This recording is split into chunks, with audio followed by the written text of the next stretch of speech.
Армысыздар достар, қалдарыңыз қалай? Бүгін сіздермен ипотекалық дәрігер Рүстем. Ипотекалық дәрігер деп менің Instagram парақшама, YouTube каналыма міндетті түрде жазылыңыздар. Басқа достарыңыз болса, осы бағдарламалармен, осы мен видеолармен бөлісіңіздер. Көптеген ақпараттар барлығы тегін. Лайк қойыңыздар, комментарияларыңызды өлтіріп жазып тастаңыздар. Және мына жерде колокольчик деген болады, қоңырау жаңағы. Соны басып қойыңыздар, өйткені менде видео салынған кезде сіз соны жіберіп алмас үшін. Өйткені менің YouTube каналымдағы видеолар өте пайдалы, өте керекті видеолар, барлығы тегін. Бүгінгі тақырып несие рәсімдеу схемасы. Көп азаматтарда миллион сұрақ күнде келеді маған WhatsApp-қа, Instagram-нан, осы YouTube-тен де жазып атады. Рүстем, мен одобрение алдым, енді қайда барам, нотариуске барайын ба, жоқ әлде қандай құжатқа қол қоям, енді не істеймін. Үлкен точкалар ғой. Сол үшін бүгін сіздерге толыққанды несие рәсімдеу схемасын айтып беремін. Қадам-қадаммен. Ең бірінші қадам, достар, алғашқы кеңес алу. Яғни маған келсеңіз де болады, менің әріптестеріме банк бөлімшесіне барып алғашқы кеңес аласыздар. Сіздердің доходтарыңыз жете ме, қанша миллионға үй ала аласыздар, предварительный квалификация, қандай құжаттар жинау керек, сатып жатқан адамдар қандай құжаттар сіздерге беру керек, соның бәрін аласыздар. Негізі менің осы YouTube каналымда жалдамалы жұмыскерлер қандай құжат жинайды, жеке кәсіпкер қандай құжат жинайды, жеке практикамен айналысатын азаматтар қандай құжат жинайды, сол видеолар бар. Құжаттар тізімі сол жерде жазылған. Соны толыққанды көріп шығыңыздар. Ешқандай вопрос сіздерде болмау керек деп ойлаймын. Негізгі қадам осы бірінші қадамнан басталады. Доходтарыңызды тексеріп аласыз. Доход болмаса, заемщик, созаемщик деген сияқты, жаңа гарант керек болса, гарант деген сияқты. Созаемщик, гарант видеосы да менің YouTube каналымда бар, оны да толық қарап шығыңыздар.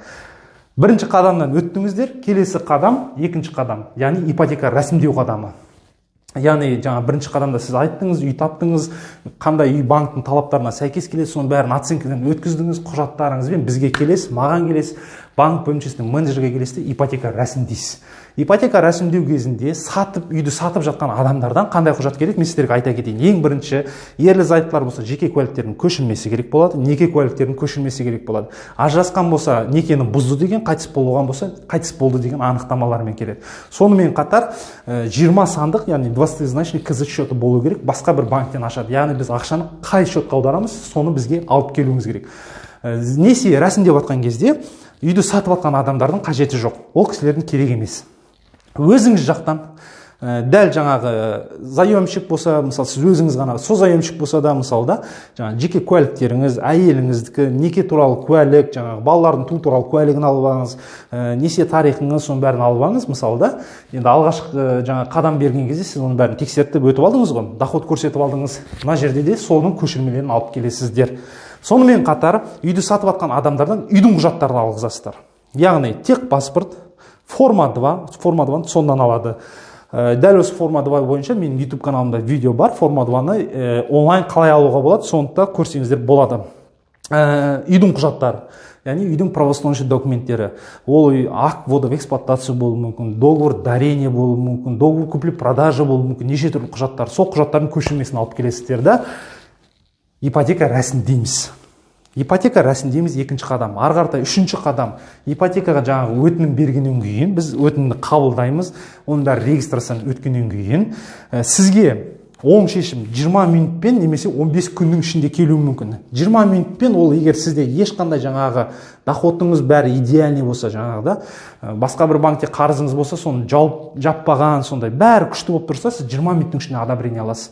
Егер сізде қандай да бір доходыңыз жетпей, бір қарыз жауып, сол справкасын әкелген болсаңыз, онда 3 күннің ішінде келеді. Ана 15 күнге дейінгі шешім, ол мемлекеттік бағдарламалар бойынша келеді. 15 күннің ішінде келеді. Яғни ол бақытты отбасы, шаңырақ болсын, нұрлы жер болсын, сондай бағдарламаларда оң шешім 15 күннің ішіне дейін келеді. Үшінші қадамда жаңағы оң шешім аласыз банктен. Ол кезде уже үйді сатып атқан адам, үйді алып атқан адам бірге келу керек. Банк менеджерінен жаңағы уведомление аласыздар. Яғни сізге гарантийный письмо береді, сізге и сатушыға. Сол гарантийный письмоны алғаннан кейін ары қаратай нотариусқа барасыздар. Әр банк бөлімшесінің ішінде нотариустар орналасқан. Сол кісілерге келесіздер да, сату және сатып алу келісімшартын жасайсыздар. Яғни договор купли-продажа жасайсыздар.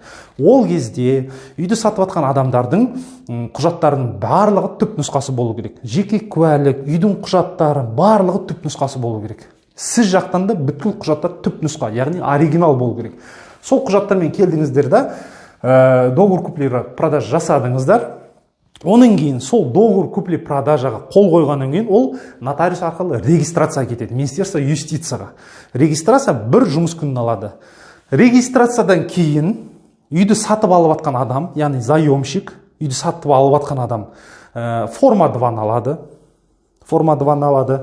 Онан кейін жаңағы уведомление госрегистрацияны алады нотариустен. Онан кейін жаңағы әйелінен жаңағы регистрацияны өткеннен кейін нотариус арқылы егер ерлі зайыпты болса, ерлі зайыптылардың біреусі жаңағы үйді залогқа қоюға согласие береді нотариус арқылы. Сол 3 құжатты аласыздар да банкке келіп өткізесіздер. Ол 5-ші қадам. Банкке келіп өткізгеннен кейін банк өз тарапынан жаңағы кепілмен қарыз шартын жасайды. Яғни договор банковского займа, договор банковского залога деп аталады. Осы 2 құжатты жасайды. 2 құжат жасау үшін 2 жұмыс күні кетеді. 2 құжат дайын болғаннан кейін сізге звондап, хабарласып, құрметті жаңағы Мырқымбай, келіңіз, құжаттар дайын, қол қойыңыз дейді. Қол қоясыз, график погашения қол қоясыз. Онан кейін ол сіздерден сұрайды банк менеджері. Осы 2 құжатты регистрация қалай жасайсыз? Өзіңіз жасайсыз ба, жоқ әлде нотариус арқылы ма? Келесі қадам, яғни бұл минуске тіркеуден өту керек. Яғни 6-ші қадам. Кепіл шартын жаңағы уәкілетті органдарға тіркеу. Егер сіз соны өзіңіз жасайтын болсаңыз, сон арқылы, ЕЦБ кілтіңіз болса, онлайн үйден жасауға да болады. 3 күн кетеді. Нотариус арқылы жасайтын болсаңыз, оның ақшасын төлейсіз, ол 1,5 күн алады.